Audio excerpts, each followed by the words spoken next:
Welcome to the episode number 69 of Q&A series with Suresh GP. Today, I'm going to talk about another important topic on the BRM series titled, Why Do Companies Need a Well-Defined Business Relationship Management Model?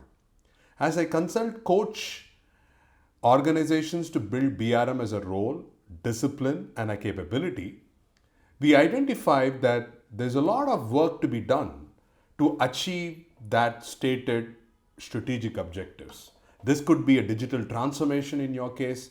It could be a portfolio initiative that has been driven to finally deliver business outcomes.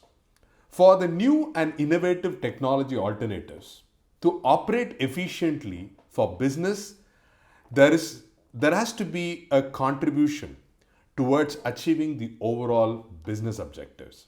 So that means there is an equal stake between IT and business to collaborate even better than what it was a few years before.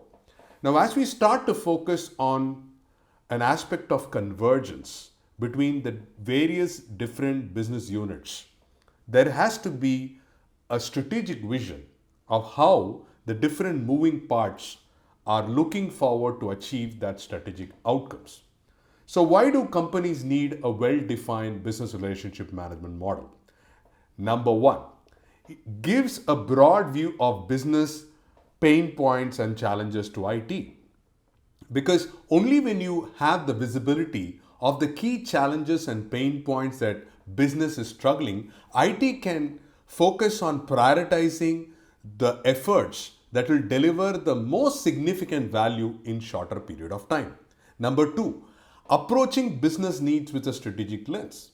Many times technology leaders and technology teams are focusing on projects with an extreme focus on deliverables and benefits. But if you take a step back and look at business relationship management model, they look at the overall business need with a strategic lens. Strategic means in anything and everything that you do, we need to start thinking about what matters the most for the business to gain that benefits, results, and desirable outcomes. Number three, business and IT should collaborate in the strategic stages of the projects, which means we need to get a seat at the table from the beginning so that right from the strategy formulation, business road mapping, the blueprint, IT can contribute their share to build a comprehensive business capability roadmap.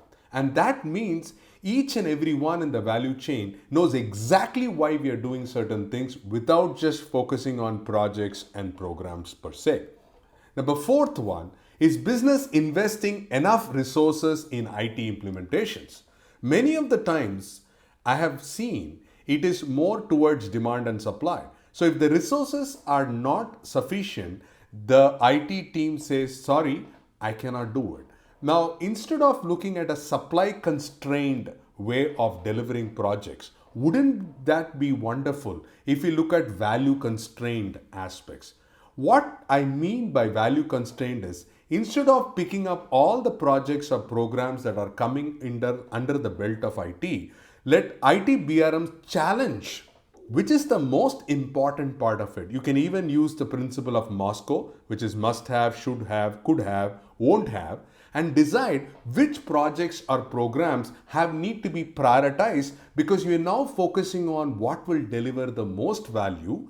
In that way, we repurpose our resources in the right direction. Finally, IT and business should operate in the right level of synergy because you cannot do this alone.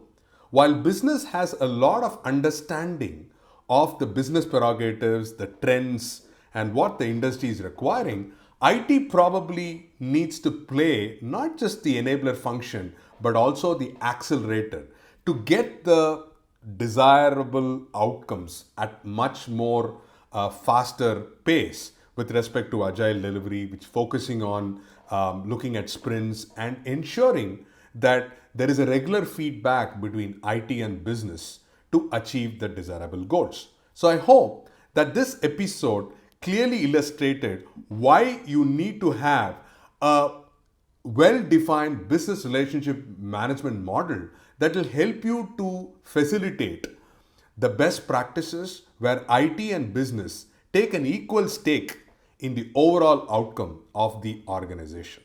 I hope this inspires you and your organizations to develop a business relationship management model.